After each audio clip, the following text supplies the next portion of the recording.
Welcome to this session of product design and value. In today's session, we'll talk about design for assembly and guidelines of design for assembly. In previous session, we have talked about design for manufacturing, what is design for manufacturing, and some common guidelines for design for manufacturing. During that session only, we have discussed about elements of manufacturing cost of a product, and we have studied that assembly cost is also a major part of a manufacturing cost. So how to reduce this cost of assembly? That we'll see in this design for assembly guidelines. Also, as we have discussed in our design for manufacturing guidelines, these are some general guidelines which may or may not apply for every product. So you have to be very careful while considering these guidelines. But these guidelines will give you some examples and some insights about how to follow the process, and it will serve as a reference point for you. So let us start discussing different guidelines for design for assembly. The first one is to reduce the threaded fasteners if possible. Why to reduce the threaded fasteners? Because a study at the Ford in 1990s found that the threaded fasteners, more than 75% of assembly line defects are due to these defective threaded fasteners. So these threaded fasteners adds a large amount of defects in your assembly line defects, and if you reduce these fasteners, then you are also reducing those defects, and then your assembly time will drastically increase, your production rate or your throughput, that is the number of products you are producing per unit time, will increase very rapidly. So whenever is possible, reduce the number of threaded fasteners. There are also other reasons also for reducing the threaded fasteners.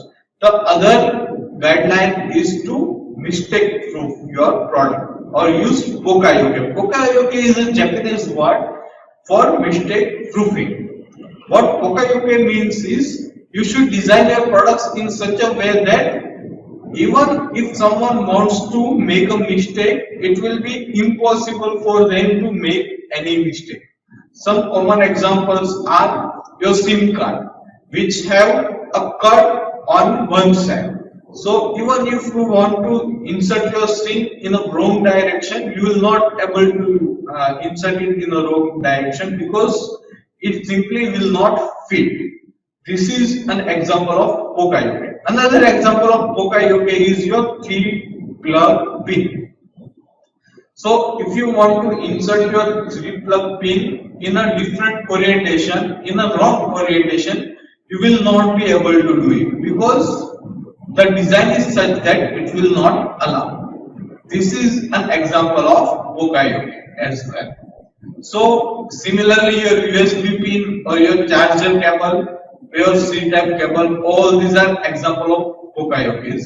Pokayokes can be of two types. One, the wrong insertion is not allowed, and second, there is no such thing as wrong insertion. For example, if you talk about USB, then the wrong insertion will not be allowed. But if we talk about C-type plug, then both the side is correct, there is no wrong orientation. So both these type of Pokayokes can be used in your design product such that your assembly time will be reduced.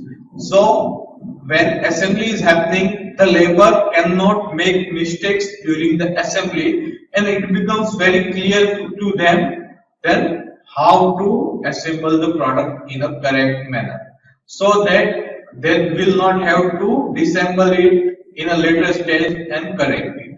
So this is what we mean by mistake proofing in assembly. Now, for faster assembly, you should give some self-fastening features. For example, if you are manufacturing an assembly, then rather than using these screws and all that, you should use some type of snap fit mechanism. What this snap fit mechanism do is, you just simply press it and it will assemble itself. So you do not need to align those 4 bolts or those 4 screws, and you do not need to fasten those 4 screws. Instead, you just simply put pressure one time, apply pressure one time, and it will fasten itself. These are the self-fastening features, and those should be promoted during the fastening processes because it is very less costly and very quick to do. Also, you should consider cost of different types of fasteners. The snap fit is least costly. The plastic banding is second least costly. So whenever possible, try to use snap fit or plastic banding. If not, try to use riveting. Why riveting, not screwing? Because one, cost of screwing or threaded fasteners is high. Also, it is prone to defects, as we have discussed in our first guideline that the threaded fasteners are prone to defect. So rivet does not have any tendency of defects.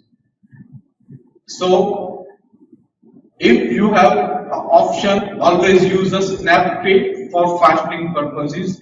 If snap fit is not possible, try to use plastic banding, then try to use riveting, and if it is absolute necessary, then only use screwing or threaded fasteners.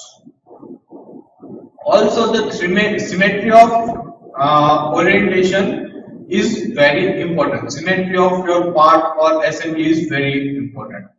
Try to make your part as much symmetrical as possible because it will eliminate reorientation. For example, if your part is asymmetric, then you have, suppose you are manufacturing this type of part. The figure shows here the holes for which some screws are mounted, and there will be another plate on it. So you have to put a plate on it, and you have to align the plate perfectly in case of asymmetric part. But if your part is symmetric like this component, then there will be no problem of orientation because all the orientations are correct. There is no way you can put a plate wrongly or in wrong orientation on this symmetrical part. So basically, symmetry is a method of co-elective only, and it will reduce the reorientation required during the assembly, and that makes assembly easier and faster as well. And another thing which we need to consider during assembly is top-down assembly. What do we mean by top-down assembly is we should start assembly from the down and then we should build on it. So this is what we mean by top-down assembly. For example, these types of assembly of engine, cylinder and cylinder head, we should start with engine block, then we should add components on it, and then lastly cylinder, not other way around, because it will be very difficult to manufacture.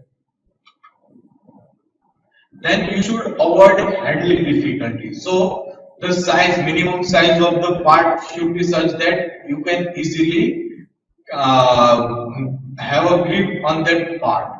Also, your design of part should be such that it should not slip from your fingers.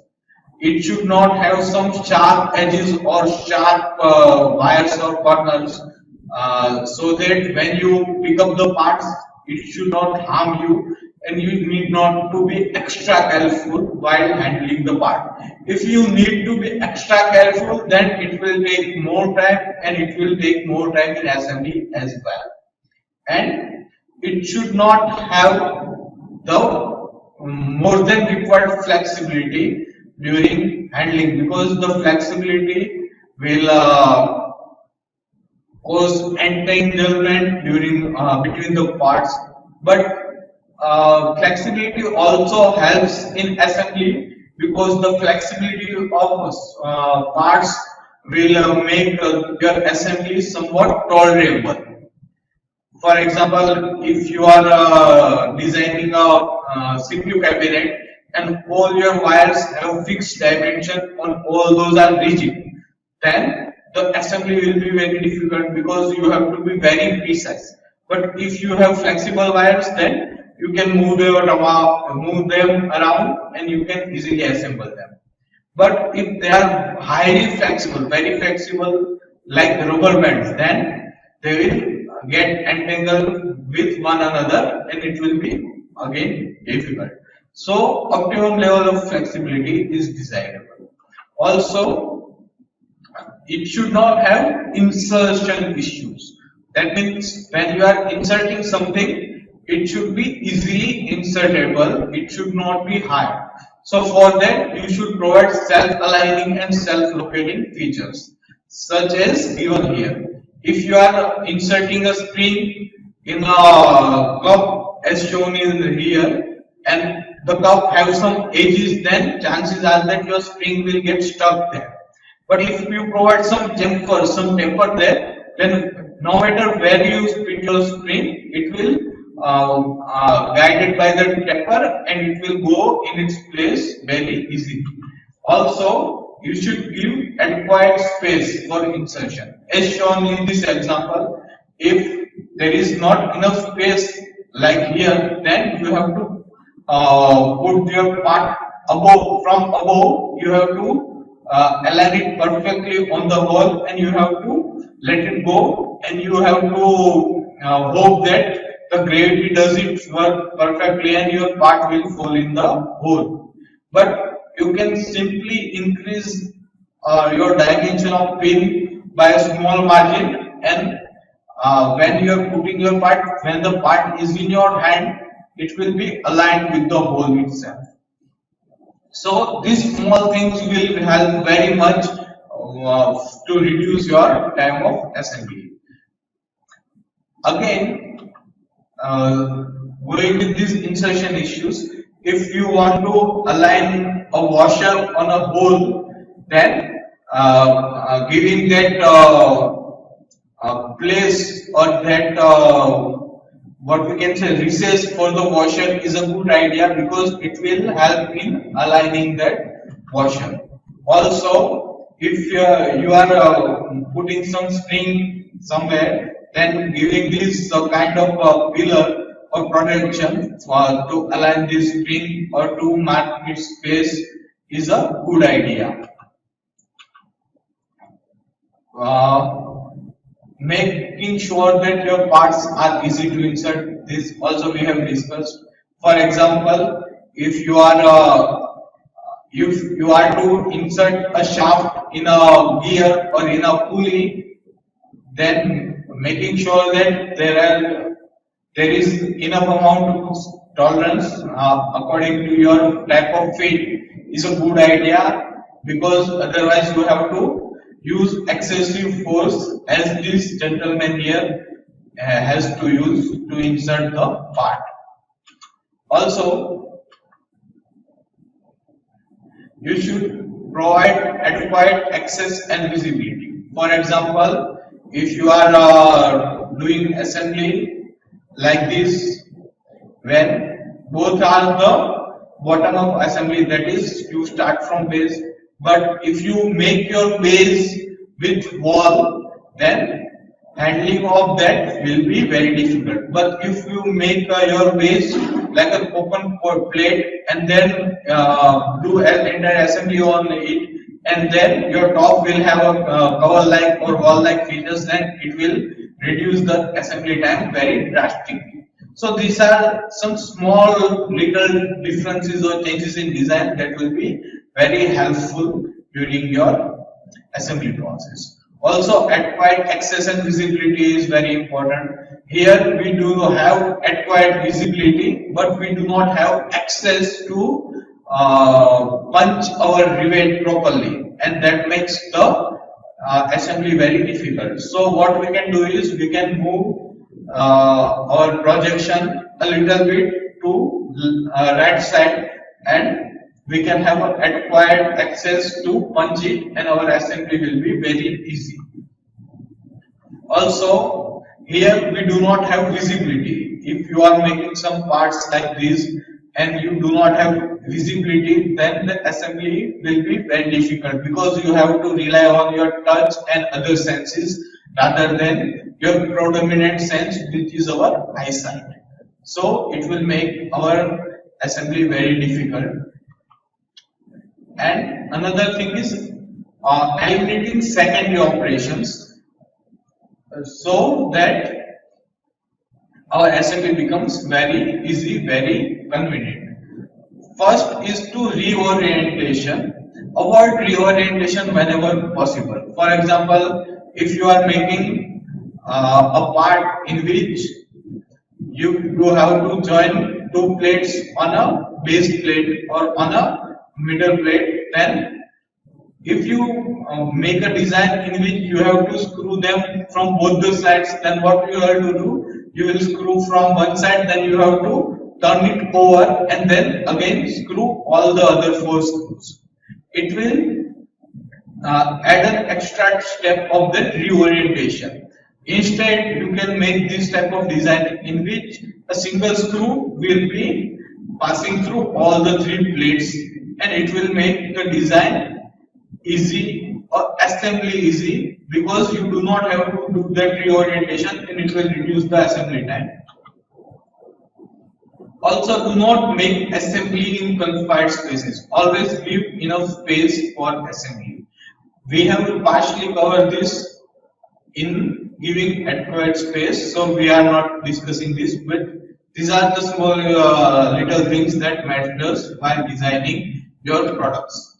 And eliminating tangling and nesting is also important when you are dealing with screws, when you are dealing with springs, then making sure that your spring has close ends so that those springs do not entangle with each other and they are kept separated.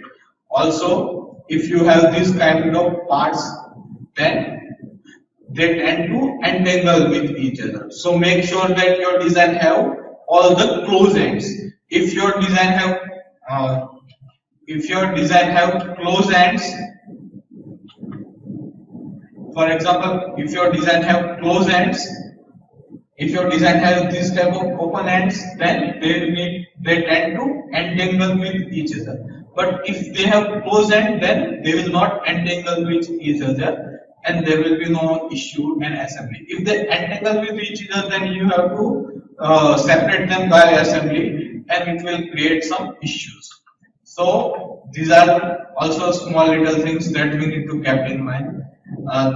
Also, make sure that you provide adequate space so that your parts do not get locked together. So you can make some changes, increase your angle or change shape, provide small grooves such that all that can be removed easily, or make your parts such that they cannot interlock itself. So these are some features. Also, if you are dealing with wires, make sure that all the wires are not separate, but they are in a one wire set or one big wire, so that they do not get entangled with each other, and we do not have to worry about it. In our wiring, in our home's wiring, we see that we use two wires, but both the wires are intertwined with themselves. Why? Because we do not want to deal with two separate wires. The one wire is better for assembly and handling. And providing alignment features is also very important. If you are talking about, say, you want to insert some disc, then making sure that your hub itself has some nuts such that you can align your disc with that hub is very important, and it will reduce greatly the assembly time because this will self-align and you do not have to worry of lifting heavy wheel, lifting it there, putting it there while trying to find which wall or which screw will fit in which wall. This self-alignment features will help you align your heavy parts very easily in the product, and all you have to do is fasten it very quickly. So these are the common guidelines for design for assembly.